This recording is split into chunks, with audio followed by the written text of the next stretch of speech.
and welcome to Teen Time with the Livermore Public Library. My name is Caitlin. I am your teen programming librarian.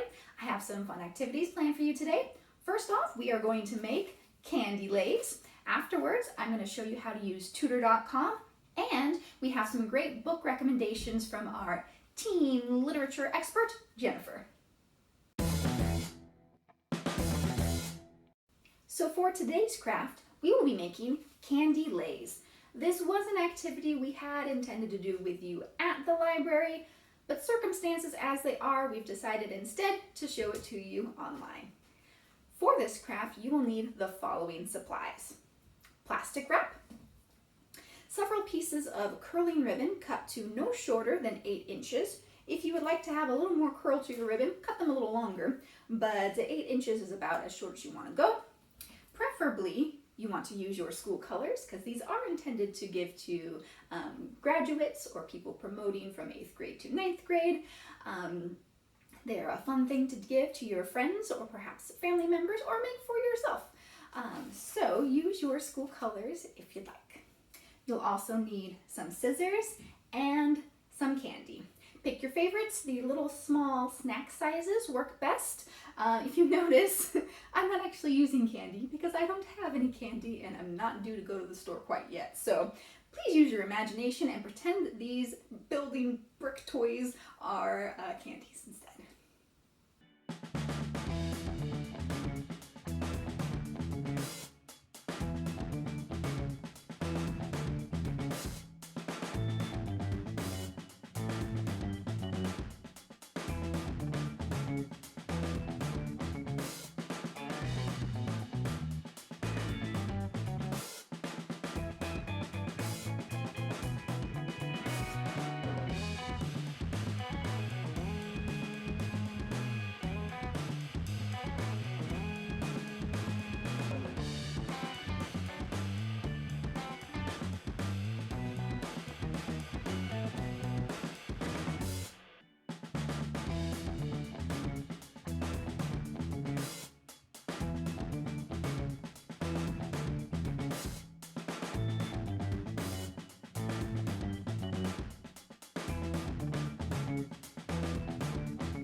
Moving on, I'm going to show you how to use Tutor.com, a resource generously provided to us by the Friends of the Livermore Public Library.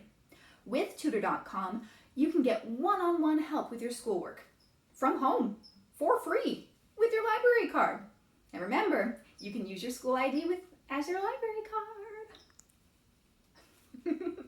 Tutor.com is also a great way to get help with the AP exams if you're taking them. Let's get started. I'll show you. To access Tutor.com, go to our library's website, www.livermorelibrary.net. Click on the digital library and scroll down until you see tutoring there at the bottom right-hand corner. Enter in your library card number or your student ID number, press submit, and you'll be taken to this page. This is what you can do without making an account.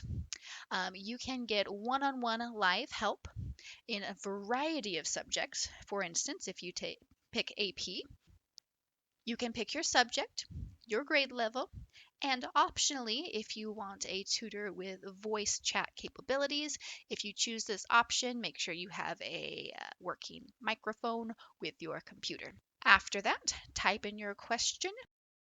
You can also attach a file if applicable, and then press connect now, and it will connect you to a live tutor who will be able to help answer your question.